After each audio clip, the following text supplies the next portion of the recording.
What's up, San Diego? Good morning to you on a Sunday in June. June gloom in full force out there in America's finest. Hopefully, most of it burns off. Everybody that's going down to the ballpark today, going down to Petco Park to watch on this Padres team that has turned around the last couple of days. It's been good to see. A lot better than last week. The 5-game losing streak has finally been snapped, playing a lot better baseball as of late. And we'll see what the Padres have in store today as they take on the Arizona Diamondbacks for the 4th time this weekend.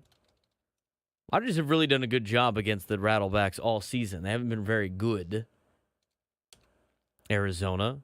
And I'm not really a big believer in Arizona, but as of right now, where everybody is at, this is a very important game to a very important series for the San Diego Padres because of how everything is stacking up in the National League wildcard standings.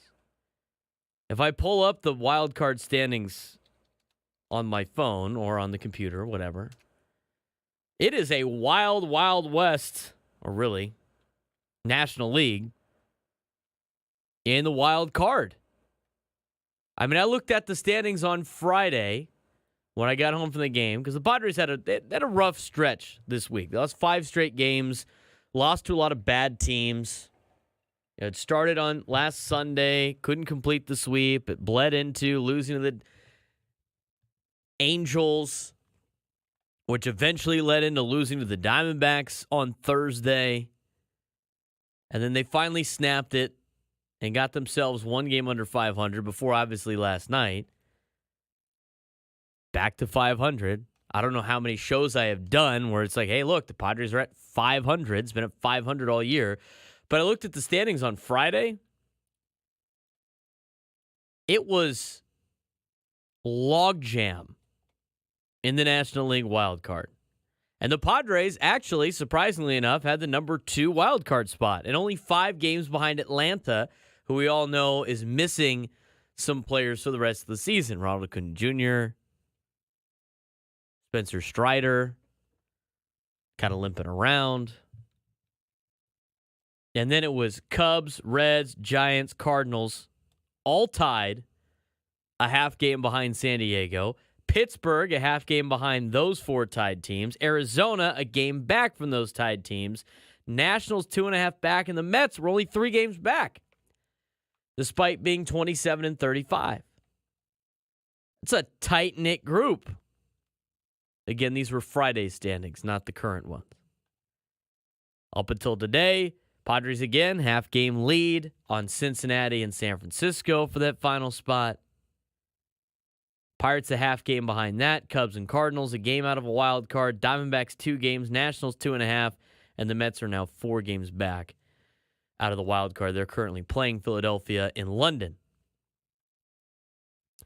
But that is a log jam. I mean, an absolute log jam of a wild card race. And these series are important when you start breaking it down because there's no more game 163. They don't have that anymore. So you have to win these tiebreakers outright at the end of the year, head to head.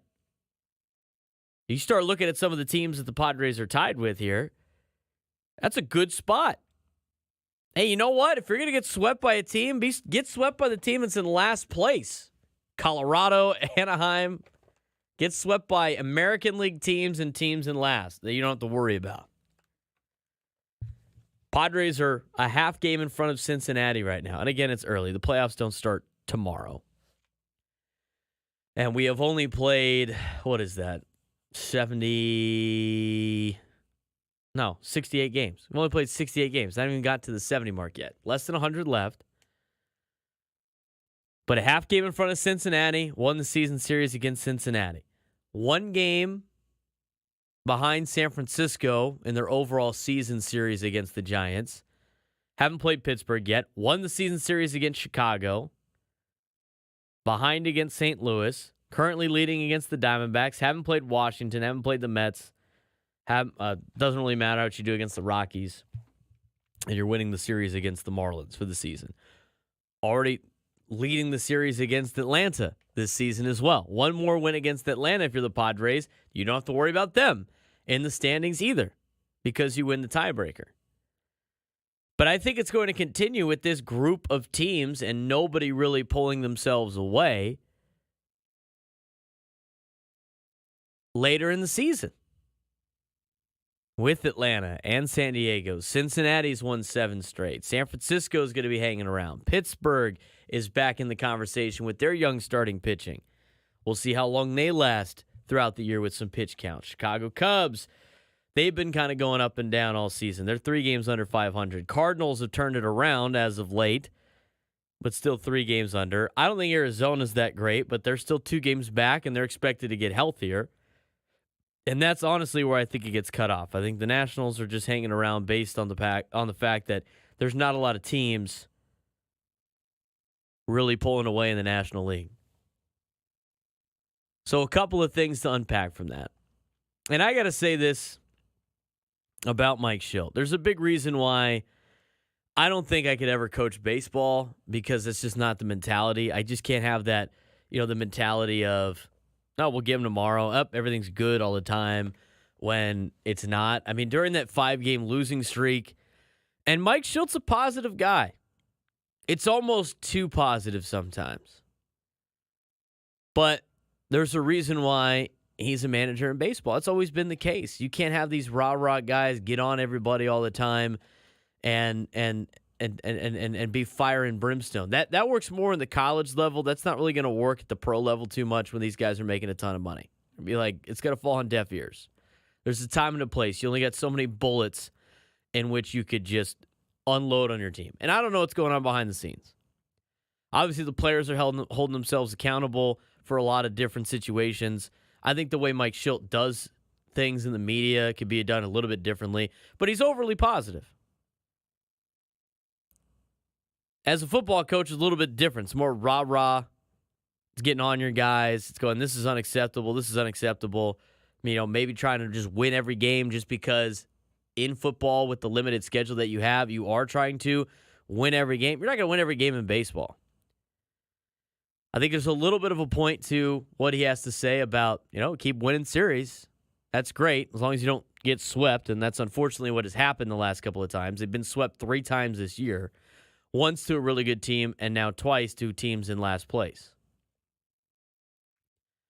But, despite all of that, he can't be freaking out right now. I think it'd be worse if he was, even though I think we'd love to see him freak out and get on these guys every once in a while.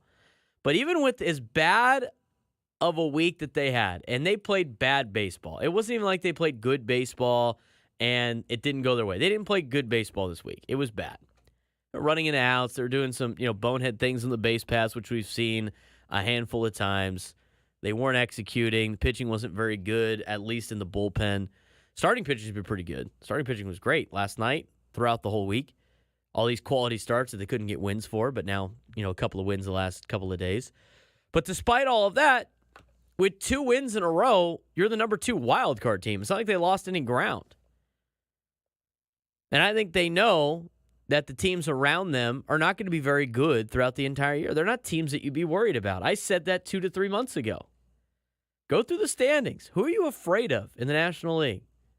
Aside from Philadelphia, LA, who, by the way, you have done really well against this year. Milwaukee, who I'm surprised they're still at the top with everything they lost this year or during the offseason. Who, again, you've already taken 2 out of 3 from. The Atlanta Braves, who have a couple of injuries, and the Padres have already taken 3 out of 4 from in Atlanta. Who after those 4 teams are you afraid of in the National League? That Reds team I watched the Padres play is bad. They're not good, and they've won 7 straight. Granted, they're getting a lot of guys back. They were hurt when the Padres played them, but it's not who you play, it's when you play them.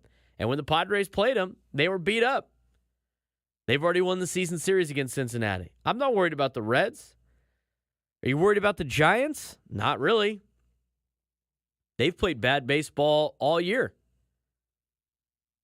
Now, despite being a run differential of minus 23, they are only 1 game under 500. Bob Melvin's getting the most out of that group, but I'm not afraid of the Giants. You afraid of the Pirates? I'm not afraid of the Pirates. Cubs, Cardinals, Diamondbacks. I mean, you go down the list. Who are they competing with right now? But now is not the time to be complacent. See, that's a little bit of the difference. I think that's where fans have chimed in and be like, hey, look, hold on, Mike. Let's talk about something for a second. And I know you weren't the manager last year or the last couple of years. You were part of the organization. But we don't want to hear this everything's great conversation when we know it's not great on the field. And last night, I'm going to get to last night. Last night was great. And the night before that was great. But based on the way the team played last year and how it was just kind of just pettering around, just cruising out in Mission Bay on a little paddleboard, just kind of hanging out. All right, what's up? We're going to turn it around. We're going to have a good season. We're going to turn it around. We're going to make the playoffs. And then it just never happened. You lost the trust of a lot of Padres fans. So that's where everybody's coming from on the whole, what's going on, Mike? But I think he's done a pretty good job in the media with that. I mean, there's some times where he's getting to a point where it's, okay, all right, we get it. But you know what? He's got to keep the team positive. And to be honest with you, look at the path. I mean, these guys check the standings. They'll lie to you and say they don't. They check the standings. They're looking around going, I don't think there's anybody there's nobody here that we're afraid of, that we can't already beat. And they've proven so far this year that they could beat some of the best teams in Major League Baseball. And definitely in the National League. Now, the series against the Phillies and the Yankees didn't really go their way, but they've competed with the Dodgers all year, have a season series, overall good numbers against the Dodgers. They've took 2 out of 3 from the Brewers. They've done well against the Braves. I mean, the NL is very mediocre. So they're obviously in a good spot right now. And making the playoffs is their number one concern. I don't necessarily know it's winning the division. I think if they win the division, it's great. But right now, the Dodgers, again, they go on different tears throughout the season. Padres sit 8 games behind them in the standings. Craig brought it up this week on the Andy and Elston show. If they take care of business against teams in last place, instead of being 4-9, or they flip it to 9-4, they're like 2 games out of first place. Or right back into it. It's a frustrating thing. And I think the frustrating thing for a lot of Padres fans can you continue to do this night in and night out and go on a little bit of a streak that you were unable to do last year for the majority of the season, that you have currently been unable to do this year. But why am I setting this up right now of they're in a good spot? Well, here's the deal. We have had the conversation all week about what should the Padres do at the trade deadline. Now, we are still 2 months away from that happening. Probably just under 2 months away from the trade deadline. And I think you got to be going and thinking about what you could do to improve this team. And right now, this team needs a lot. They still have a lot of pieces that they need to be a consistent team. They got a lot of talent that could beat good teams, but it's the lack of talent sometimes that gets them into trouble and why they lose 3 straight times to the Angels.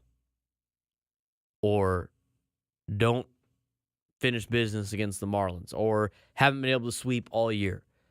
Going to Atlanta, taking 3 out of 4, and then dropping games to the Colorado Rockies. I mean, that's where they're at. We've said it all season long. You are now 68 games in. You are what your record is. It's 500. They're a 500 team. They could probably use, and I mentioned this on the roundtable, 2 bullpen arms. They could probably use 2 starters, and then you really need a power bat. Can they get all of that under $10 million? That's a major question. Now, a lot of that has to be with the fact that they would have to part ways with a lot of their young talent. And I'm going to get into that a little bit later. But the question of today's show is, should AJ Preller be all in the summer of 2024? There's only so many times you get a crack at this thing and you get an opportunity to go out there and give it your all and go all in on a team. And just because they're not, they don't have the Phillies record doesn't mean they shouldn't be that team this year. You could talk about all these young prospects that you want to come out, and offset the payroll, and we don't want to be terrible past 2026 because of all these contracts are getting bigger.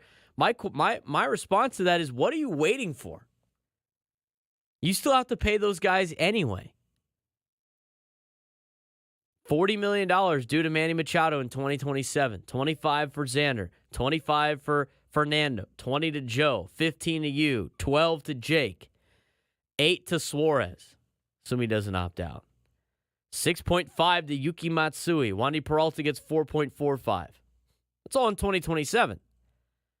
Obviously, those guys are going to be a lot older. You're going to need some of the young players, but you start looking at some of these young players right now that just came up, that's like arbitration years now. If Jackson Merrill continues to be the player that people expect him to be, his arbitration numbers are going to be pretty good.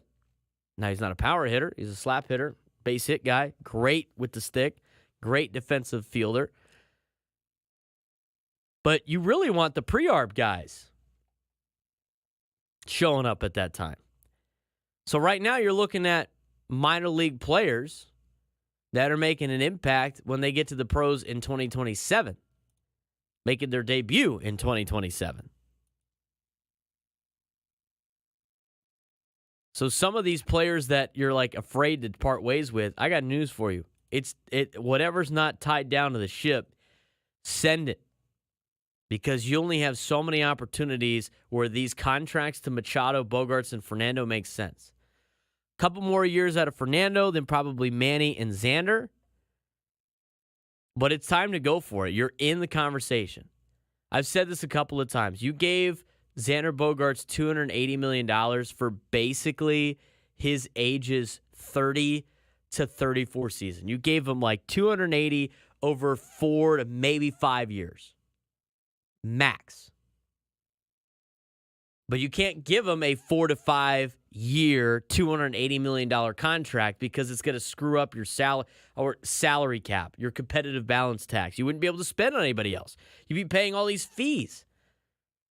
I mean, $280 million over 5 years, that's a hefty chunk of change. $56 million a year. But you're not paying for him to be 35 to 41. You're paying him for those 5 years. And so if you are paying these guys, I know he's hurt right now, but if you're paying Machado and Bogarts, those two in particular, because Fernando's numbers don't get super high until later on in his career when he's going to be in his prime anyway. But if you're going to pay those guys that kind of money, you have to be all in their prime years. Otherwise, it doesn't make any sense. Stop worrying about old Machado and Bogarts. We're not there yet. You got to worry about the present. And I'm not saying get rid of DeVries and Salas. But what are you hanging on to some of these prospects for if you are the San Diego Padres? And this is not me talking to the Padres because they're savvy enough, or at least AJ is. He's going to trade anybody that's not tied down. If it means, one, saving his job, and two, getting some more big boppers and top pitching players in this organization. It's more of a question to people that say we should hang on to some of these guys. Now, forget that. You're all in. You decided you were all in when you signed these contracts. That's why last year, and a lot of people want to go hindsight 2020, we should have traded away, Blake Snell and Josh Hader. You can't do that when you have limited years of Manny Machado and Xander Bogaerts and, even Fernando, Joe, you in their prime. Stop worrying about 5 years down the road. You could think about that in a sense with some prospects, but you can't hang on to everybody. Go make your team better. Here's the other thing, too. The San Diego Padres only have $10 million to work with, which means that puts them in the category of trying to find guys that are either making league minimum or they're pre-arb, league minimum, or they're arbitration eligible, and they're not making a lot of money, which means they got years of control. If you decide to go after some of these players, and let's talk about Garrett Crochet for a second. Garrett Crochet, he's not worth a Salas or a DeVries, so let's just shut that down right now. The White Sox, you're dreaming. You're dreaming. That's not what it's going to take to get one of those guys anyway. They're bluffing. They're trying to get as much out in the media as possible what it's going to be to get Garrett Crochet. They're being greedy. They got no leverage. They're supposed to be awful. They got no plan. It's the same thing with the A's who come in this week. They got no plan. And everybody in baseball knows they have no plan, and they're not going to take the bait and overpay for some of these players that the White Sox have. But let's take Garrett Crochet. He's 25 years old. He was a starting pitcher at Tennessee. When he came up to the White Sox, was a bullpen guy in his young ages, coming out of college, right? They're limiting the innings. They could use him in the bullpen. He's hard to hit. He's still trying to figure out how to be a starting pitcher. Last time I checked, the Padres have had a pretty good track record on that the last couple of years. Say what you want about Michael King, he's doing a pretty good job. He didn't have really any starting experience before he came over to the Padres. You know who else did it? Seth Lugo. So I wouldn't be so afraid of a guy that's 25 years old potentially being a starter in a couple of years. He's under contract until 2027. You're exchanging possibly young players in your farm system that are pitchers for a more developed version of them. There's no guarantee Adam Major could be like Garrett Crochet. But at least you have this product right here in Garrett Crochet you could probably work with. And by the way, he's going to save you money. He's making $800,000 this year. He ain't going to make a lot next year. And if it is, it's only a couple million. And he's not going to make a lot in 2026 unless he does what? Unless he does something amazing. And then if he does something amazing, you're going to have to pay him. But hey, look, that means you got a phenomenal pitcher. Again, I'm interested in Garrett Crochet. I'm not interested for giving him a top prospect for him. And I don't think the White Sox are going to get a top prospect for Garrett Crochet. He ain't Juan Soto, and he's not Shohei Ohtani. And those were the two biggest trade type options for teams the last couple of deadlines. I think you're all in. I think you're all in. You don't want to hang on to a bunch of these guys. Every farm system in baseball has two players that they're trying to get to the big leagues. Everybody else is just there for practice. That's it. You could talk about all these players all you want. You can go down to the farms and like, oh, look, this guy's great. He was a this round draft pick. This guy. There's two players in the organization the Padres want to get better. It's DeVries and it's Salas. Everybody else, good luck. Padres have already proven that their way of trying to compete is loading up on prospect capital, and shipping them off for developed players ready to go. You're all in right now. You want to know why? Because you made that decision when you signed Manny and you signed Xander Bogaerts and you signed Yu Darvish and you signed this core group of guys. You've already made that decision. So you should be all in, because if they load this team up at the deadline, they could be really scary. They can make a run for it. And there's no guarantee that next year is going to be the same, or the year after that, or the year after that, or even way down the road. And you know what? When you get down to 2027, 2028, there's some guys that are currently just drafted or recently drafted that will be an impact for you at those times. 833-288-0973, 833-288-0973. Want to get your phone calls. What do you think? Should the Padres be all in during this season? They're still sitting at 500. Do you think they need to earn it first? I want to hear your thoughts on the Braden Surprenant Show. 833-288-0973, 833-288-0973. We'll get your phone calls. We'll see what you're talking about in the chat. Thanks again for joining us today on a Sunday morning in June. The Braden Surprenant Show on San Diego's #1 sports station, 97.3 The Fan.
Welcome back to the Braden Surprenant Show, live and local each and every Sunday morning. I was off last week, was with USD Baseball as they're up in Santa Barbara. Lost the regional. Tough Sunday last Sunday. Right now the Super Regionals are going on. About 3 or 4 teams have already punched their ticket to Omaha, and we'll see what other teams can do that later on today. That Evansville-Tennessee game last night was pretty impressive. Evansville, a 4 seed, has been making some noise in the NCAA tournament. As a fan of the Tennessee Volunteers, since my brother went there, it was tough. It's tough watching them play because you're starting to fall in love with Evansville. They got some older guys. They're gritty. They hit the ball hard. They're never out of a game because they can score at any point. The pitching's a little bit bad, but it's sitting there telling my brother, I was like, I wish this team was playing somebody else so I could root for them. I wish they were playing like Florida State or some like Texas A&M. Schools that I don't like. So I could see them go to Omaha. But right now, hopefully the Vols could take care of business. College baseball is fun, and the college baseball tournament is a good time. So if you haven't checked that out yet, gives you something else to watch today. We're talking about whether or not AJ Preller should be all in with his team in 2024 in terms of trading prospects and going after some things. I mean, they're like every other team in Major League Baseball at the trade deadline for needs. They need bullpen help, they need starting pitching help, and they need a power bat. And right now, the Padres could really use a lot of those things, but it's going to cost them some serious prospect capital. And I'm curious to see whether or not they're all in or not. I want to get to the phones, though, today, 833-288-0973. We'll talk about some of the comments in the YouTube chat as well. If you haven't done it already, guys on YouTube, guys and gals in YouTube, hit the like button. Be sure to subscribe at B_SURP, at BSURP on YouTube. Driving around, you can also subscribe to 97 Through the Fan on YouTube. Follow me on Twitter, Instagram, and TikTok at B_SURP, BSURP, on all social media platforms. Want to get to the phones? Let's go out to New Jersey. Mitch was upset that I wasn't on the air last week. Mitch, what's going on? How's your Sunday going? It's going well. How you doing, Brandon? I'm doing well. Yeah, usually I walk my grandson, try to get him to sleep, so it's like perfect timing. Oh, that's great. So last Sunday it was a nice day. Today's raining. Good stuff here. What do you got for me today, Mitch? I hope they can make a serious attempt. We're scoring some runs without Bogus and Manny. Maybe Manny's feelings on the page, but it's always some excuse with him. He might just squeak into the Hall of Fame with his numbers. Maybe they can play a little corporate Raiders. Oakland, the White Sox, get an outfielder, someone that can hit, start every day. And I hope we have more than two good prospects in minor leagues. That's what was disappointing. If you say there's only 2 good ones worth their salt, I thought we had a pretty decent minor league system. And if we don't next year, I hope Soto will be out there. As you know, there's all these big contracts. A lot of these contracts, big superstars, they've gotten hurt. Either just for a couple of weeks or the whole season. It's very peculiar. I don't know what you think, and I think they're being for Soto next year. He's the real deal. Well, Mitch, I appreciate the phone call. Thanks again for joining the show. It'd be great to have Juan Soto back. It's probably not in their budget. It's not even the Yankees' budget. The Yankees talked about how he's not in their budget because of all these big contracts these teams have dished out, and these big contracts never work. They very rarely work where you get the money value in the talent and production. They're naturally just going to get, worse as age goes on after your prime years. But to go back to what Mitch was saying, I'm not saying the Padres only have 2 prospects, but in general, the minor league system is designed for 2 players to get developed into pro players. Everybody else is just kind of there putting together these practice games. So kids and I'm going to use Fernando, for example, because he's been one of the top prospects. But reality is the minor league system was designed so a guy like Fernando could be a major league player. That's really what it is. And there's a lot of guys that try to go through it, and sometimes they sneak through to the top level, and you get those fun little stories like Mike Piazza was drafted super late, and he made it all the way through. But it's very few and far between. Most of the time, there's a couple of guys, they rush through quick, they develop, and they're at the major league level very soon to impact a major league roster. You could say that about guys like Jackson Merrill. Luis Camposano was one of those guys, some of these top prospects for the Padres. My thing on the here's my thing on the prospects. Again, you look at the top 10 prospects of the Padres, the ones that are probably designed, at least position player wise, to reap the benefits are Ethan Salas and Leotis DeVries. Those are the two players. They're 18 and 17 years old. Their expected arrival time or estimated time of arrival, Salas is kind of early at 2025. Right, but DeVries is not till 2028. Those are the type of players that you want to hang on to counteract these big contracts in 2028 and 2027. Those are the players. It's not Graham Pauley. It's not Ryan Bergert. It's not, Austin Krob. Now, some of these guys are pitchers, and you can never have enough pitching, so I don't know how many pitching prospects I want to give up. It's not, Brandon Valenzuela. He was expected to be up in 2025, catching prospect. He's 23 years old. He's 23 years old. Those are not players that are expected to be the ones counteracting these major contracts. It's right now Salas and DeVries. It's currently Jackson Merrill, who just got pulled up. And to be quite honest with you, it's probably whatever this year's first-round draft pick is and whoever the next big international signing the Padres have that are probably not even part of the system yet. That's why I keep saying it's time to go for it while you're in the middle of the race. Because you never know, one, when you're going to get this opportunity again. Two, you can never really look that far down in the future and think anything's a guarantee. And number three, you want guys during that time to be starting at the major league level, not at the end of it where then you have to make a decision the next year on whether or not you want to pay them. It's kind of like the Atlanta Braves, right? I mean, the Atlanta Braves have done a great job with buying out these players in their rookie deals, give them a couple extra years past their free agent spot.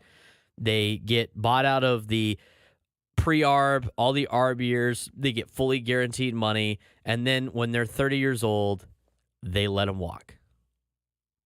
And we've talked about this before on the show. I'll continue to talk about it. It's very hard to replicate. But when Ronald Acuna Jr. gets to age 27, or gets to 2027, when he is 30 years old, the Atlanta Braves will make a decision on whether or not they want to pay him $17 million on the club option. I got news for you right now. After 2028, they're going to let him walk. They're going to let him walk. They did the same thing with Dansby Swanson. See ya. They did the same thing with Freddie Freeman. See ya. Guys won him a World Series. They said, we'll see ya. Can't afford you anymore. So guys like Jackson Merrill, you go back to it again. The years that you want to supplement these contracts is really 2027 when you're paying Manny 40 and you're paying Xander 25 and you're paying Fernando 25 and you're paying Joe 20 and you're paying you 15 and Cronenworth 12 and Suarez 8. That's the year you want to start having guys show up. Maybe if Salas shows up in 2026, that'd be great. DeVries, 2027, 2028, that's great. Pre-ARB years for them. Then you got 6 years of control for Salas and DeVries during those 6-year time frame. You're overpaying for guys like Machado and Bogarts. It would counteract itself. Let's say Ethan Salas is everything that Major League Baseball expects him to be. And he shows up in 2027 or 2028. He'll probably show up a little bit earlier, knowing the Padres.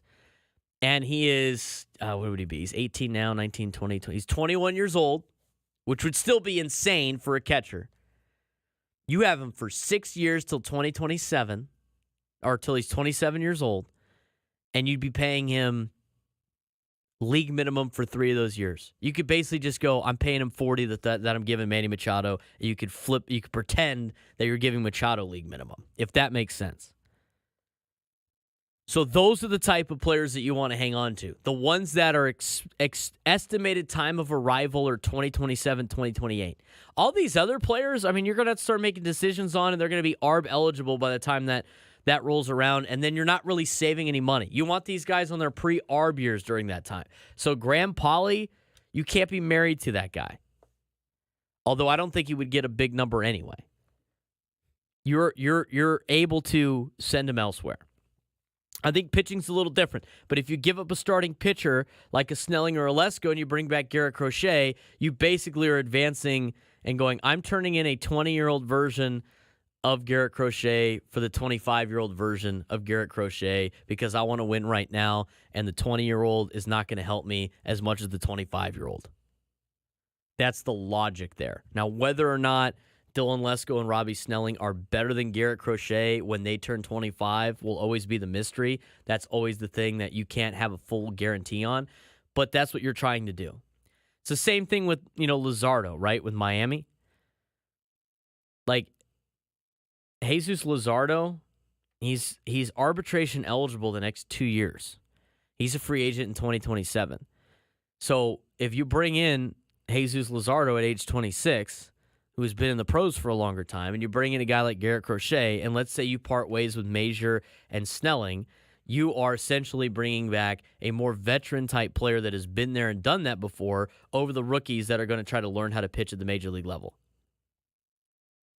So you're essentially exchanging. Now, it's going to cost you more, and there's a lot more factors before people start yelling at me in the chat.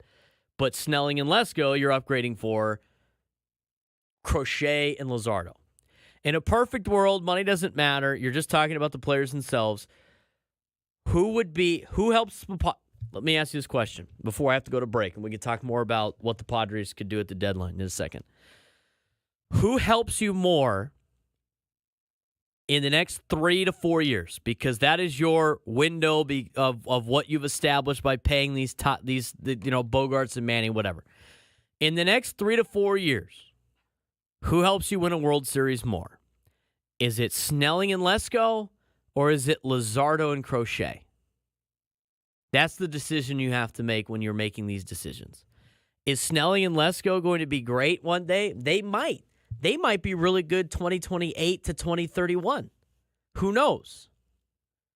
But if your window of opportunity is now, and I know you want to be good all the time, you got to go after it and bring in the players, I think, that would be better for you and help you more to win a World Series in these next 3 to 4 years than continue to save time and wait at a later date. Again, I'd love for the Padres to be great all the time. I'd love that. I'd love for them to be like the Cardinals. But the contracts you gave out to Machado and Bogarts don't make sense if you're deciding all of a sudden you're going to play for the future. That's all I'm saying. The question of the day, should AJ Preller be all in this summer when it comes to acquiring talent and making these big trades? I mean, at the station, we're torn half and half. Saw it today. I saw it on the round table on Thursday. Now, Ben's Switzerland in that deal. I don't know what his opinion on it or not. But here's the deal. Me, Annie, and Woods were like, go for it. You got to go for it. Craig and Chris, who have been here a long time, that have seen this team and would want to see this team be good year in, year out, they say, well, hang on, let's pump the brakes. I think they need to be all in. I got a list of 5 players that I think the Padres should be all in on, and who they should trade to get to those spots. And we'll see how much better this team is. I'll let you know who those 5 players are when we come back. This is the Braden Surprenant Show, live and local each and every Sunday morning, San Diego's #1 sports station, 97.3 The Fan.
Braden Surprenant show live and local each and every Sunday morning here on San Diego's #1 sports station, 97.3 The Fan.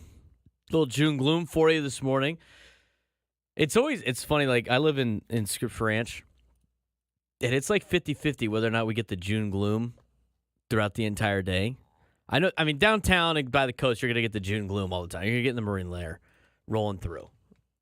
When I do the summer workouts with Cathedral, it's hardly ever sunny. It's just this all the time, just overcast. But you go out to East County, I totally forget. Like East County is like that burns off so fast. It's like sunny out there most times than not, and it's like cloudy everywhere else. Always sunny out in East County. I don't know if it is right now. I doubt it. 833-288-0973, 833-288-0973. We're talking Padres baseball. It's better than talking about the NBA Finals. It's better than talking about the NHL, Stanley Cup Finals. I don't think anybody here cares. I mean, if you do, it's great, but majority of the time when we do these weekend shows, nobody's talking about the Padres nationally, right? I mean, even if you're like tuned into like MLB Network Radio this morning, they were probably, I don't know because I wasn't tuned in, they were probably talking about the games in London right now, the Philly-Mets game, which started at 7 in the morning. I mean, there is one game going on right now in Major League Baseball with the Phillies and the Mets, and the Phillies have a 3-0 lead on the Metropolitans in the top half of the 6th. But it's your only place on a Sunday and on the weekends where you could get some Padres talk right here, live and local, each and every Sunday. Again, last Sunday I was off. My apologies. I was with USD Baseball. There'll be a couple other, throughout the year, there's always some things that come up and which I have to miss.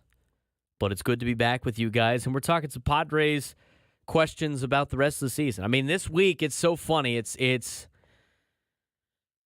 5-game losing streak. All hell's breaking loose.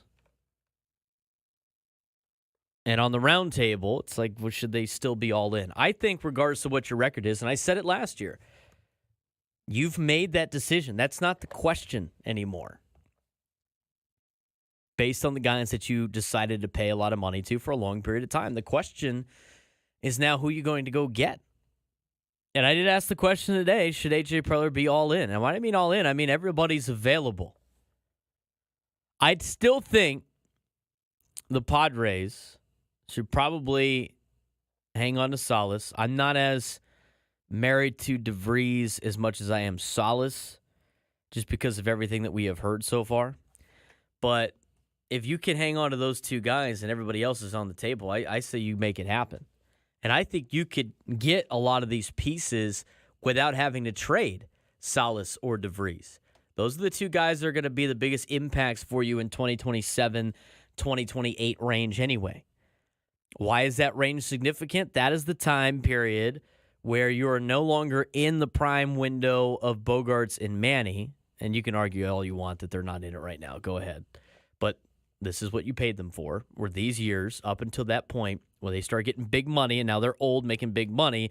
You supplement that by having young guys making almost nothing, and that counteracts your budget. So then you could be saying, I'm paying Ethan Salas $40 million, and I'm paying Manny Machado league minimum. I mean, it's the same, whatever way you want to skin a cat. There's multiple ways to skin a cat. Multiple ways to do things. But you're looking at those are the type of prospects that you want. The ones that are showing up 2027, 2028, and then you have 6 years of control past that to the point where all those guys are becoming free agents. The older guys are becoming free agents. So when they're coming off the books, is at the same time these young guys would probably need a contract, or you could give them the contract past those years. And so you don't have to make this big decision and be like, well, we can't give this guy a new contract because there's still 2 years left of Manny and I'm paying him $40 million. I think that's the reason why a lot of these younger players have been traded the last couple of years, because they know that that window is the same and you're trying to win now. I also think there is a certain type of player that the Padres would be after at the trade deadline anyway. I'm going to give you the list of the players that I think the Padres should go after that fit this criteria. in the 9 o'clock hour. Also want to get to your phone calls. 833-288-0973. 833-288-0973. Kathy, please stay on hold. We'll take it to the next break. I'm Braden Surprenant. This is the Braden Surprenant Show, live and local each and every Sunday morning on San Diego's #1 sports station, 97.3 The Fan.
Hour number 2 and final hour of the Braden Surprenant Show, live and local each and every Sunday morning. Thanks again for making our day a part of yours. If you're on YouTube, give us the like on the YouTube stream. Sure to keep commenting on the video as well. talking about Padres payroll, talking about whether or not the Padres should be all in this season in terms of the trade deadline. It's an interesting question. Seems to be kind of back and forth on whether or not the Padres should or not. And hello to all of you in the chats. I've been reading all your comments or trying to catch up on as many of them as possible. Follow me on social media at B_SURP, at BSURP. I'm on X, Instagram, TikTok, and YouTube at all of those. You can watch this on my YouTube page. You can watch it on the 97 Through the Fan YouTube page. We're streaming on Twitch, on Facebook, on Twitter, of course, or X, whatever it is. I'm also on my Instagram account for all of you that might be at home and watching on your phone, scrolling through, waking up, trying to see what's going on. Early on a Sunday. It's good to be here. Good to be part of your guys' day talking some Padres baseball. Big win for the Padres last night. Hammered the Arizona Diamondbacks. Got contributions from pretty much everybody. Got some pop out of some players as well. Starting to heat up a little bit. Ball starting to fly a little bit. Matt Waldron, another great outing out of him, who's been on a tear. Ruben Niebla has done great work with Matt Waldron. Very serviceable 5-spot. And you know what? He finally got some run support. Got in a big way. Padres had 3 4-run innings last night as they went on to beat the Diamondbacks 13-1. Back to 500. Where have we heard that before? It's a team that's very talented, still has a lot of holes. Still a lot of holes in this Padres roster, which asks the question, should the Padres be all in at the deadline? I think a lot of people get afraid of that because of 2020, where the Padres were all in and made about 1,500 moves and still ran out of pitching. I think this year it's a little bit different. I think their starting pitching is serviceable for the most part. When you got Cease and you've had some great starts out of some of these guys, the injuries have been a little bit of a problem. But overall, if you want to make this team better, I think they have to acquire 5 players or positions, which is a lot. But knowing AJ Preller, the wheeler and dealer that he is, doesn't seem that crazy that he wouldn't be able to do this. Now, I think the Padres need 2 more bullpen arms. Now, I think Estrada and Suarez have been great. I mean, the back end of the bullpen's been great. You know, Estrada got hit around the other night a little bit on Thursday. But he has been great as a setup guy, and Suarez has been great as a closer. But that kind of middle ground is where the Padres have had some issues. And I think the Padres should acquire probably 1 to 2 more bullpen pieces. Again, this all could change before the deadline, but as of right now, some of the holes that they have, and we're trying to get them to not be 500, right? I mean, they've been 500 the whole year. It's been a lot of up and down. I know some people take exception to the roller coaster philosophy, but if you continue to stay around 500 and go on these 5-game losing streaks, and then and then 2 out of 3, 2 out of 3, 2 out of 3, you're on a roller coaster. I'm sorry to tell you that. But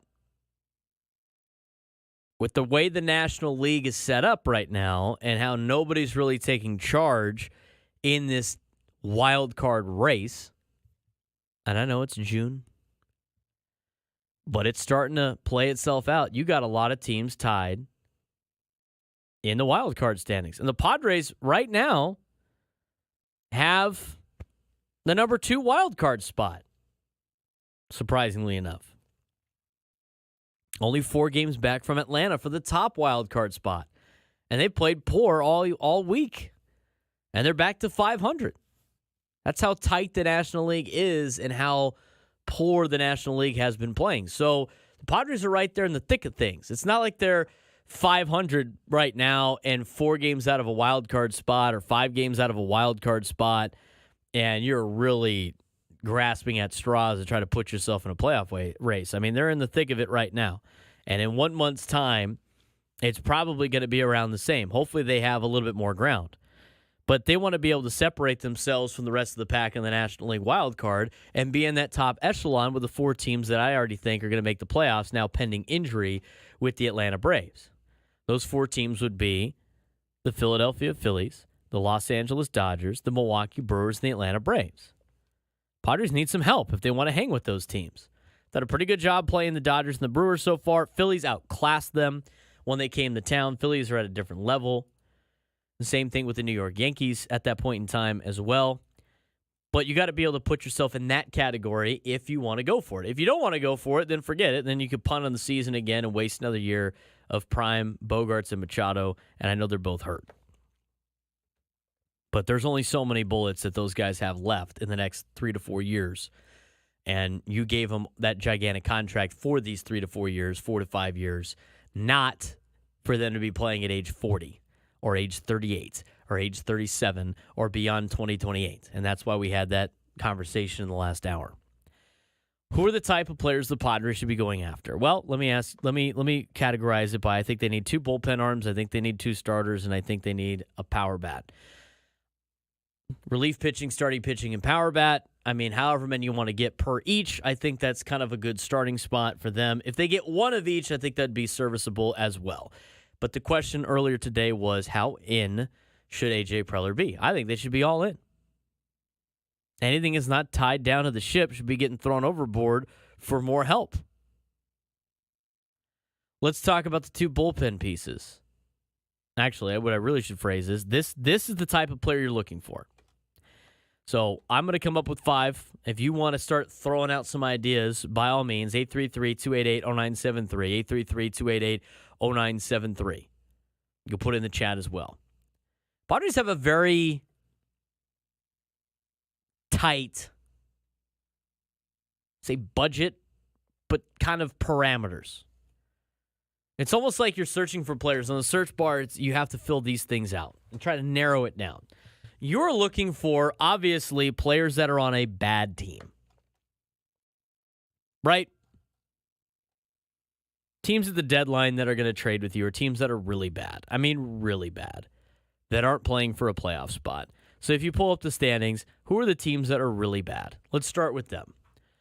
Oakland's really bad. They're also not really trying to win.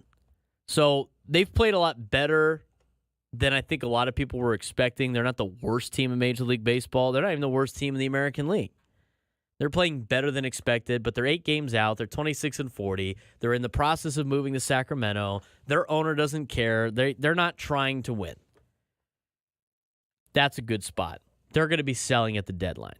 Los Angeles Angels, 9 games back out of the wild card. They're 24-40. They're lousy, even though they swept the Padres this week. I'm done talking about that. They're 3-7 in their last 10. Those 3 wins are all against the Padres. Take that for what it's worth. They got no plan either. They're not going anywhere. They'll sell. Whether or not they have anything to sell will be different. Chicago White Sox are way out of it. They've been the worst team all year. I don't think the Astros are out of it, despite them being hurt. I don't think they're going to part ways with a lot of different players. Rangers are coming off a World Series. They're 4 games under. I think Toronto's interesting, but they're still relatively in the conversation at 2 games out of a wild card spot.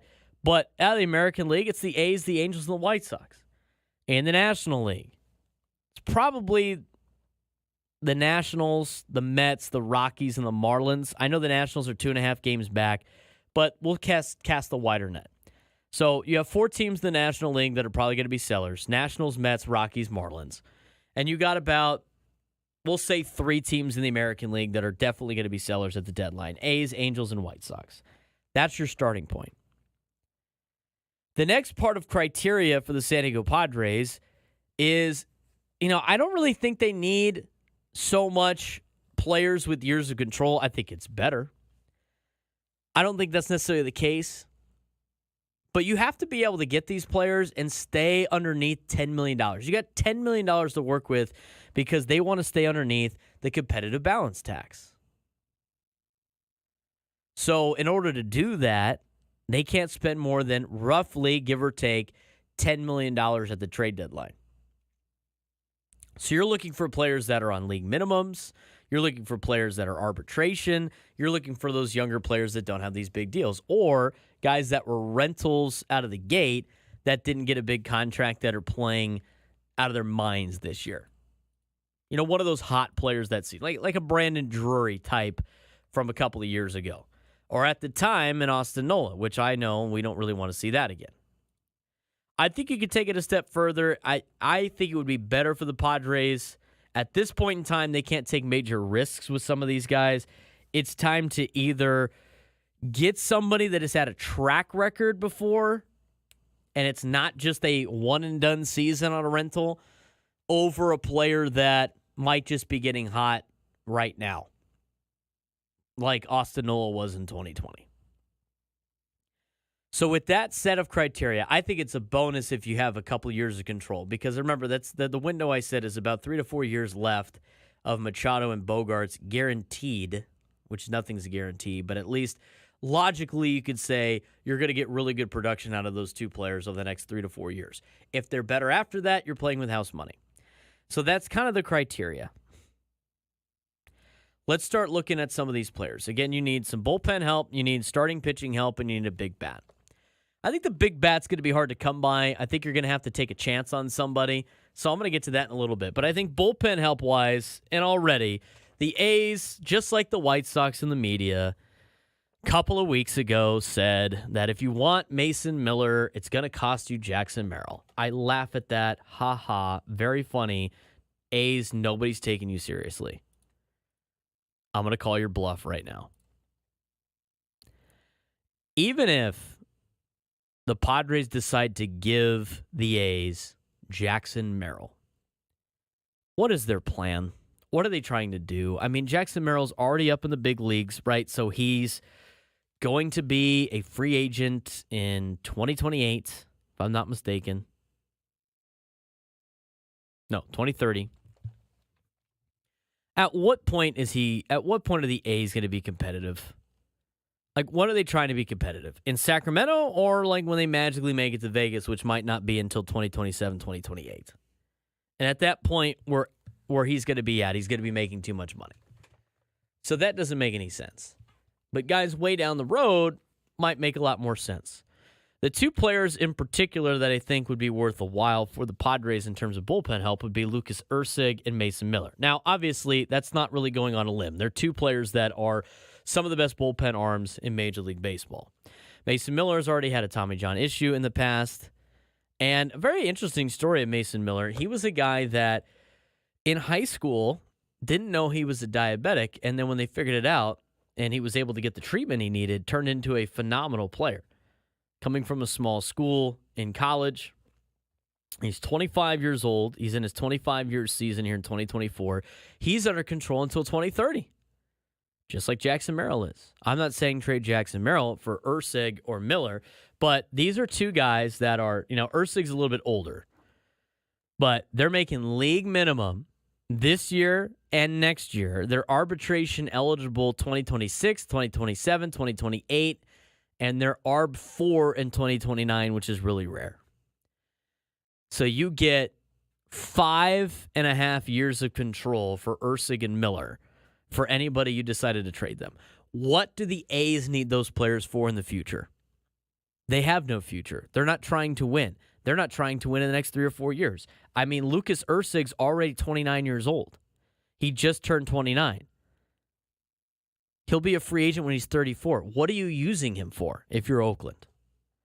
I don't think you need to trade up. I don't think you need to trade DeVries or Salas for one of those guys. I think you could get them both for some arms in the like a decent prospect, top 10 prospect, and a couple of arms in like low A ball to replace Miller and Erceg. I think those would be good targets for the Padres. Somebody's like, well, you already have a closer. And? How nasty would that bullpen be if you got Erceg available in the 6th inning and Estrada in the 7th and Miller in the 8th and Suarez in the 9th? That's a legendary bullpen. That is a playoff-winning bullpen. Those are some bullpen arm help. I don't think they're going to take on any money. It is the A's, but you never know what you might be able to give up in that sense. Maybe you give up a decent prospect and they take Yuki Matsui off your hands. Or they build a team around Hassan Kim. That doesn't make sense. Never mind. Maybe they want a Matt Waldron, starting pitcher. I think that would kind of counteract exactly what you're trying to accomplish. But those would be my two targets for relief pitcher. Is that shooting for the moon? Yes, it is. I don't think you're going to have to give up too many players for that. So those are the first two that I would put on my list. Bullpen arms. Ursig, Miller, the A's. Let's go back to this. Who else is bad? That would be Miami. Miami is bad. Miami, we already know that AJ Preller can fleece in a trade since they were able to get a rise for basically nothing. And Miami paid for his contract. Amazing. And then they took Woo-Suk Go off their hands. That they still have to pay $1.75 million this year and $2.25 next year. As he's loose in Major League Baseball and a free agent. But let's go back to the Marlins for a second. Everybody keeps talking about Luzardo. The Padres have called about Luzardo. I think that's where you go after a starting pitcher. By the way, those contracts that I said again, a league minimum for both Ursig and Miller. Everything's prorated too by the time that you get them. So you'd only have to pay, 40% of their contract at that point in time. 40 to 45%. So 40%, you guys could do the math, of $740,000 is basically where you're sitting at. $740,000 for league minimum. You'd only have to pay them $296 each. So your budget's $592 million or $592,000 right now. You're well underneath that $10 million. Let's talk about Luzardo. Luzardo's been rumored to be in the conversation the Padres have talked about. That was during those Luis Arraez conversations. Jesus Luzardo is making $5.5 this year. He's ARB eligible next year. He's ARB eligible in 2026, and he's 27 years old at the end of the season. Years of control, not making a lot of money, young player, perfect fit on a very bad team, perfect fit for the Padres. He's making 5.5 right now, which is not a lot. You'd only have to pay him 2.2 plus the 596 from Ursig and Miller. Your budget right now is at $2.796 million. Staying underneath the competitive balance tax. I've gotten you a starting pitcher, and I've gotten you 2 bullpen arms. Again, we haven't traded anybody yet. There hasn't been any guys sent. Obviously, it's not just fair trades off on MLB The Show. But other players that fit that spot. Next player on the list. Let's go back to the Chicago White Sox. Let's talk about what they have to offer. Now, the Chicago White Sox have a lot of interesting players on their list. They have, a power bat in Tommy Pham, a hard-nosed player. We know about Tommy Pham. He's been here before. He's only getting $2.5 million. It's $3 million prorated on a 1-year deal. It's a free agent at the end of the year. I don't necessarily know if I'm super into that or not. But you have Tommy Pham available. I think it's more interesting about a Garrett Crochet move. Garrett Crochet, a young pitcher at 25, making $800,000. Check. On a very bad team. Check. Years of control. Check. I don't think you need to give up Solis or DeVries for him either. Because, again, the more the players that flood the market, the less valuable some of these guys will be to some of these teams. What are the White Sox doing? Are the White Sox competing in the next 2 or 3 years? The answer is no. So Garrett Crochet is another player that is a luxury they can't afford. Might as well start building for the future. $800,000. Again, prorated. You're not going to have to spend a lot of money on Garrett Crochet. It fits a lot of different categories.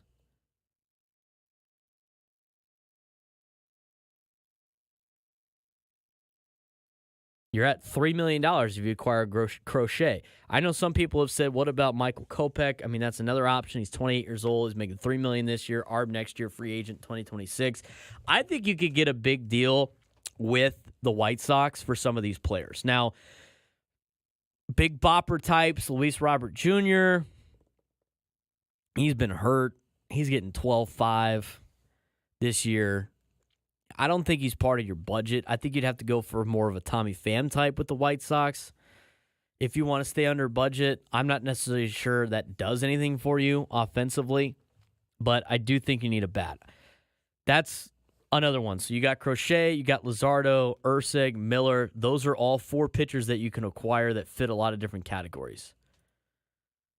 In terms of power bats, this is where you run into a little bit of a problem. But that being said, you've only spent $3 million. So you still roughly have $7 million, give or take, to spend on some players that might be big bats. I know a lot of people have talked about Brent Rooker. I think he's an interesting conversation. Brent Rooker used to be part of the Padres organization for a little bit of time. But I don't know. Is Brent Rooker a player that can keep it going the entire year?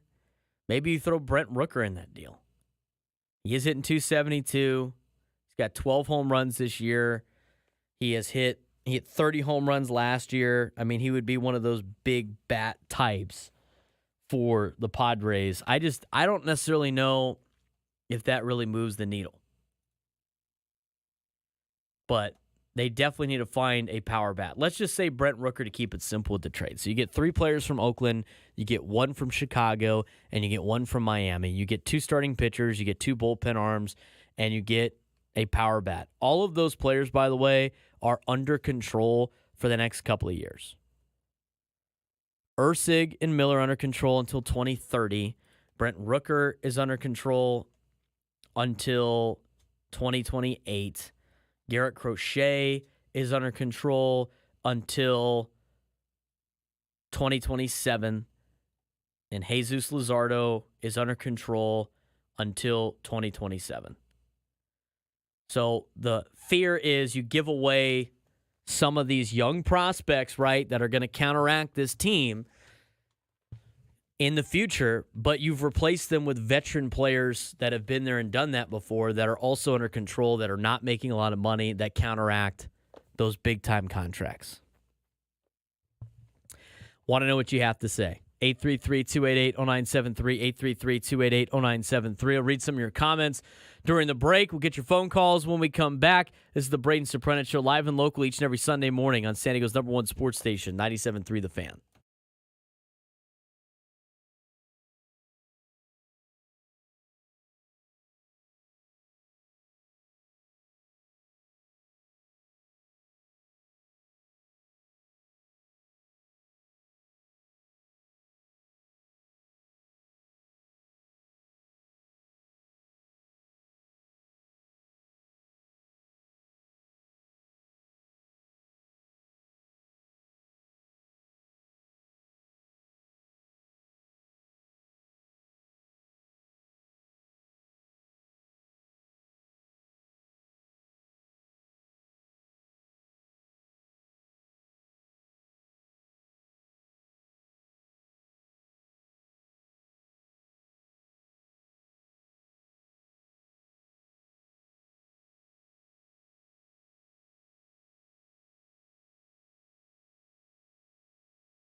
Welcome back to the Braden Surprenant Show, live and local each and every Sunday morning.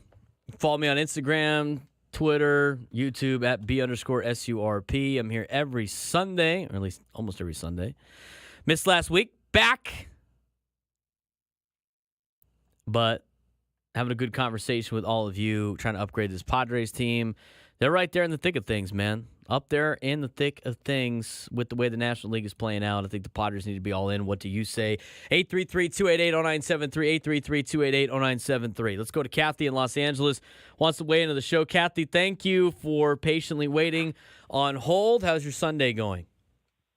It's going pretty good, Braden, and hopefully both my teams will win today like they have the last couple days. But, I've been watching this team for a long time. And just in the last few years, we actually had an owner that was willing to spend money on our team. I think we should be all in just because we have the team that can get to the playoffs. They're starting to hit better. I mean, what was it, just like a week ago, people were upset about Tatis. Now he's hit, 8 games in a row? And so we're starting to get the production that we've been expecting. The only big problem is, like you said, there's going to be a lot of teams out there that are going to be wanting these players. I mean, I think the Dodgers have issues in their bullpen because they haven't gotten all their pitchers back. But, even teams like the Royals are looking at the exact same players that the Padres are in their bullpen. So there's going to be a lot of competition, but I'm not willing to give up, some of our top prospects. I don't want to give up Ethan Salas. Why would we? It'd be ridiculous. Well, I don't think Ethan Salas is touchable at all, to be honest with you. I can't imagine the Padres. Here's what I think the Padres are probably doing. It's like, you can go do what you want, AJ, but there's a couple of things. Stay underneath the competitive balance tax, and you can't give up Ethan Salas, which I think is fine. DeVries, I think you're more susceptible of trading DeVries than you are Salas right now. But again, even though there are going to be a lot of teams that are looking for players, and there's going to be a lot of other players that come on the market that are available. There's a decent amount of players that, teams like the Blue Jays are willing to shop that cost a little bit more in terms of their salary that I think these teams would be interested in. Vlad Guerrero Jr. is one of those names that has popped up before. They've talked about Bo Bichette. These are other players that the Padres, it doesn't really fit them either. And there could be some players that are out there on some mediocre teams or decent teams that teams want to sell because they're going to be free agents at the end of the year, or those rental type pieces that you don't see, and those might be targeted by some of the bigger organizations in Major League Baseball.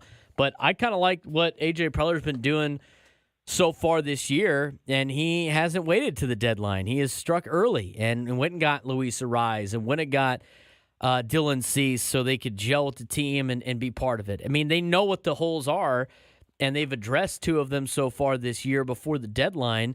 Because why wait if you know what the problems are with your organization?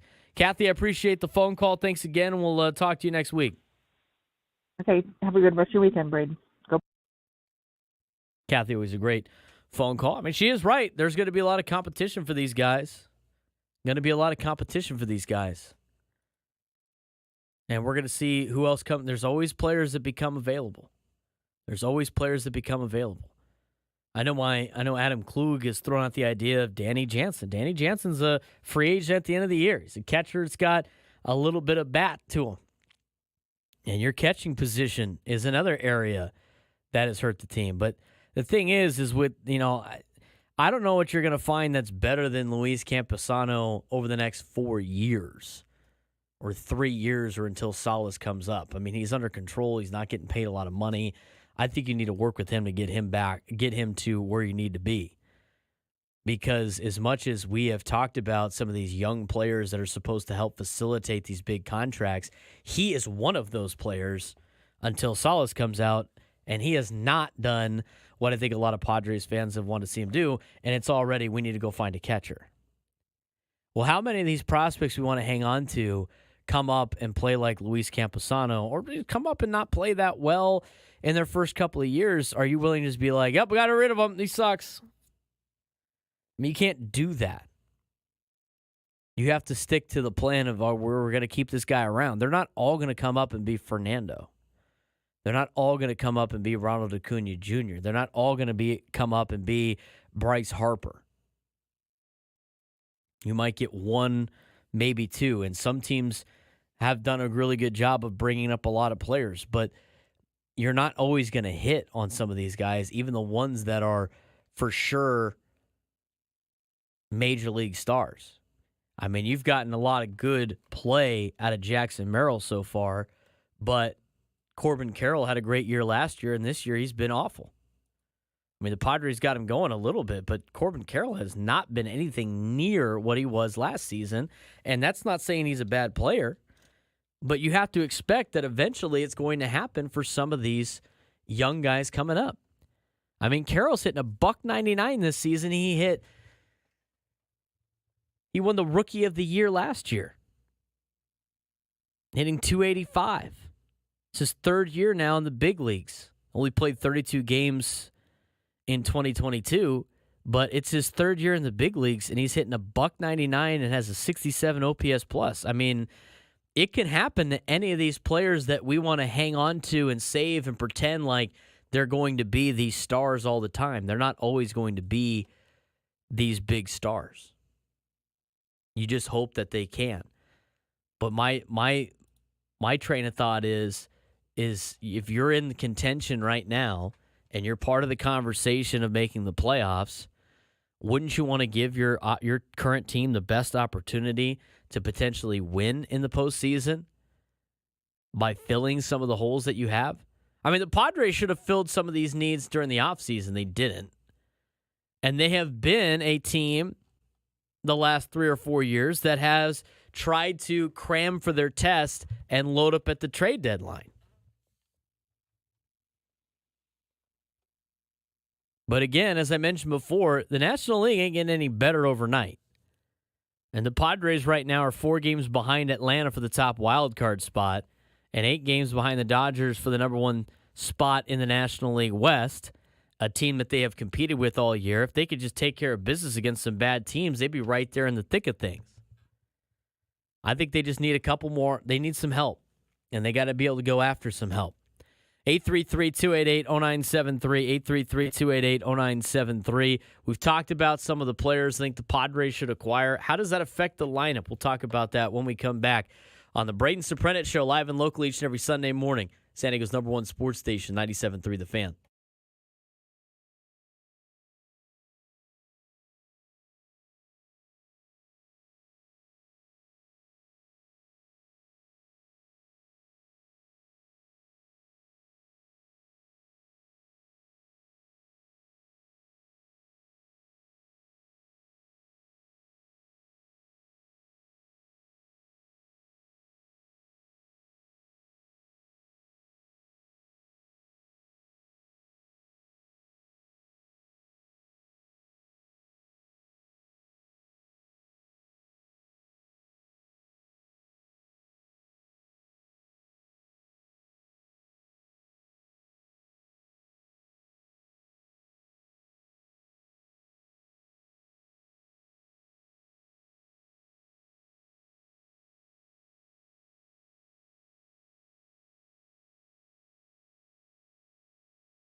Final segment of the Braden Surprenant Show.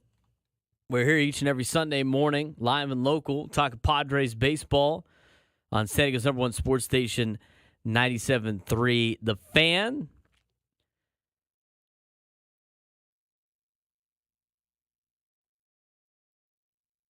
Be sure to follow us on social media, B_SURP. You can follow me at that. You can follow 97.3 The Fan. If you haven't, give us a like on the YouTube page as well.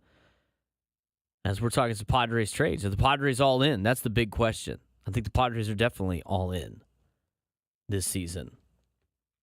I would hate to see Ethan Salas leave. I think that is the one untradeable piece of this team. I think DeVries is a little bit more available than others. And my biggest thing on that is he's a little bit younger, obviously, but it's so valuable to have a catcher that could do it all, right? And Salas is apparently the guy that is the catcher that could do it all. What do the Padres need? Yet again, add it to the list because everybody keeps saying they need a catcher now. Need back to a catcher. What are you going to do? I mean, Kyle Higashioka is a backup catcher. He's always been a backup catcher. I mean, that's just what he is. Backup catchers don't hit for a high average. They do a pretty good job defensively. Every once in a while, they'll run into one. I think Kyle Higashioka has done his job as being a backup catcher. As for Luis Campusano, it's a little concerning that he's only hitting .234 right now with a negative WAR and an 87 OPS plus. He's obviously a player that needs to get it going. He's not one of those players, by the way, that is a defensive first player. I mean, you've seen that with guys that the Padres have had in the past with Austin Hedges. Austin Hedges was a catcher, defensive catcher first, not really hitting second because he's never really been able to hit at the major league level. I mean, he has just been awful at the plate. But a guy like Luis Campusano, he was expected to be a guy that's got a stick, and he hasn't really had that so far this season. It's his first opportunity to finally get everyday starting catching reps.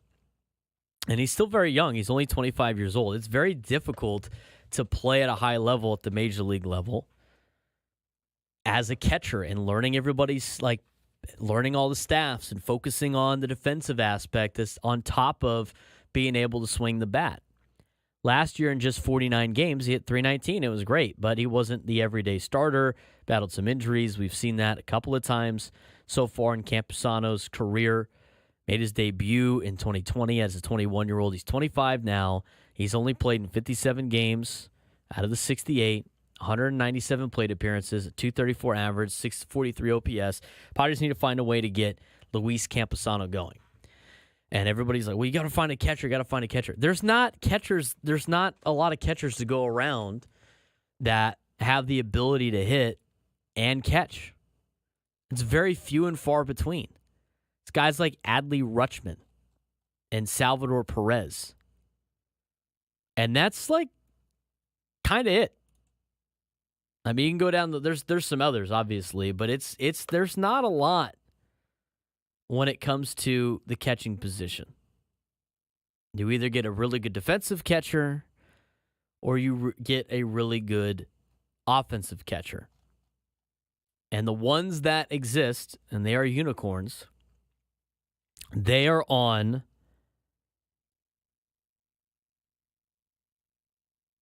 really good baseball teams. They're on some of the best, right? Like JT Realmuto in the Phillies, right? He's a guy that is one of the best catchers. He's on one of the best teams. They're not going to trade him. Adley Rutschman, one of the best catchers on one of the best teams. You start going through some of these teams that are in first place, they got really good catchers. Will Smith, really good catcher defensively, really good offensively. I know Padres fans don't like him because of what he said about Jerickson Profar, which is true. That's I can understand why you would not like Will Smith. I'm not a huge fan of Will Smith either, but talent-wise, he is one of the best. He is on the Los Angeles Dodgers. I mean, start looking at the standings. You'll start finding some of the best catchers in Major League Baseball. So it's not like they could go find one right now throughout the big leagues. The one that you would get is the one in Ethan Salas who is hanging around in your minor leagues. That is the guy that you could pretend that is your future. There's not a lot of him to go around. Shortstops, We know there's a lot of those. The Padres have a lot of those in a lot of different positions. So if I'm only keeping one, almost like it's an expansion draft, you got to protect somebody. The only one I'm protecting right now is Ethan Salas. Nobody's allowed to touch him. I think he does more for the Padres over the next 10 to 15 years than anybody you would ever acquire. I think you're better off with him for a World Series caliber team. He's not going to be that far off from joining the big league club. I don't think you can trade him. I think he has to be part of the organization. I think he needs to be part of the future of this team. That would be a player that I would be upset about for any trade. If the Padres sent Ethan Salas anywhere, even for any of those 5 players that I mentioned, I think it would be a loss for the Padres. But I think he might be the untouchable piece. Everybody thought C.J. Abrams was kind of that untouchable piece, but the Padres didn't want to trade, didn't mind trading Abrams because they had Jackson Merrill right behind. And Jackson Merrill might be that guy. Hopefully, he could put on some muscle here in the future and be a little bit more of a, get some more pop in him. And I think he's going to naturally get some more pop. He's going to be a really good player. But the Padres traded Abrams because they knew they had Merrill in their back pocket. You don't have Salas. I mean, Salas is a freak in comparison to the rest of the catching markets or catching prospects. You don't want to lose him. There's nobody worth trading for him unless it's like one of the big names. But that would be ridiculous. So I would imagine DeVries is probably the option for the Padres that they might part ways with over Salas. They'll never get rid of both. If the Padres get rid of both Salas and DeVries, they're super desperate to win this year. Or AJ Preller is super desperate to win this year. But I don't see that happening. It's been a fun show today. Good talking Padres baseball with all of you. We wanted to talk about, some people had in the chat, they were asking about, what do you do with the roster if you acquire these guys? So, I mean, obviously with Miller and Urseg, it's, a lot of the Padres. I think you have to start parting ways with some of these players. I think they'd have to be part of the packages sent out. I think it's hard to find some pieces that these other teams would want. Because, guys like Hassan Kim, it's not like they're under control where you could turn them around and he could be your starting shortstop for very long. I mean, I saw in the chat, it was interesting that somebody brought up trading Matt Waldron. To me, that's an interesting topic of discussion because Matt Waldron has been on a heater right now. He's been outstanding for the Padres the last couple of weeks. He's been a great 5th starter. But with the injuries that the Padres have, you can never have too much pitching. It's almost like kind of counterproductive to send away another pitcher in order to bring one back. The interesting part of that conversation, though, is when the playoffs come around, Matt Waldron doesn't really have a job because he's not really a bullpen piece. He's more of a starter, and I don't necessarily know the Padres would be starting him in a playoff game with, a season on the line or, trying to get to the next round. I mean, your playoff pitchers are guys that you've seen all year. It's like Yu Darvish and Joe Musgrove and Dylan Cease and Michael King. I mean, those are your playoff-type pitchers. If you go and acquire a couple more, let's say you get Garrett Crochet or you get a Luzardo. I mean, those guys are pitching in playoff games. Matt Waldron is not. Matt Waldron has done his job this year, but he's not the one pitching in a playoff game. And if he's not a bullpen guy as a knuckleballer, coming in inheriting runners, then what do you use him for, right? Maybe he is of value to get some of these players. Would you exchange a Matt Waldron for another starting pitcher? I don't know. I'd have to get at least 2 starting pitchers back in different deals or make sure I am adding a starting pitcher. So you would get rid of Waldron. Let's say you get rid of Waldron, you bring on Luzardo, and you bring on Garrett Crochet. I still think it's counterproductive for you because of the injuries of Darvish and Musgrove. Because if Musgrove and Darvish are lost for the year, which they're not, but if they get hurt again and you don't have them in the playoffs, then you're back to, well, we don't have enough guys to pitch, which is what the problem was for the Padres in 2022 in the playoffs and was the problem for the Padres in 2020 in the postseason. So it's a very interesting topic of discussion on that, trade high on some of these players. But I think starting pitching is tough to do because I think those are a little counterproductive. Unless you think you could get some young kid, unless it's a situation where you can send Matt Waldron off and then be able to keep a Snelling or a Major. But even then, I don't know if it's the right move. Laid out a lot of moves today. Talks of Padres baseball. Padres game's getting underway at 1:10 today Pacific time, trying to take 3 out of 4 from the Arizona Diamondbacks. Got the Oakland Athletics coming to town for the next 3 days, and then the New York Mets. It should be a time for the Padres to really rack up some wins. Where have we heard that before? Be nice to be above 500. We'll see what the Padres got in store for us today. That'll do it for me, as we will get you ready for Padres pregame show, which won't start until 12:10 Pacific time. The EcoWater SoCal pregame show with Sam Levitt. Get you ready for Padres and Diamondbacks. It's Mago for the Diamondbacks. Scott Mago, 1-3 of the 6.35 ERA. Right-handed pitcher going against Adam Major of the San Diego Padres, who has yet to factor into decision. It's a 1.5 ERA after his first start against the Angels last week. Hopefully he has another good outing as he starts his second start at the major league level. Be sure to follow us on social media at B_SURP, at BSURP. Be sure to like us on the YouTube if you have not already. We're going to have a good week this week as the Padres will play, as I mentioned, Oakland and the New York Mets. All of our shows will get underway tomorrow with Ben and Wood starting at 6 a.m., Annie and Elston going from 10 to 2, and Gwen and Chris going from 2 until the pregame show at 5:40 coming up tomorrow. That'll do it for me on the Braden Surprenant Show. Thanks again for tuning in. Padres baseball coming up later on San Diego's #1 sports station, 97.3 The Fan. Talk to you guys next week for another edition of the Braden Surprenant Show, live and local each and every Sunday morning, right here on 97.3 The Fan.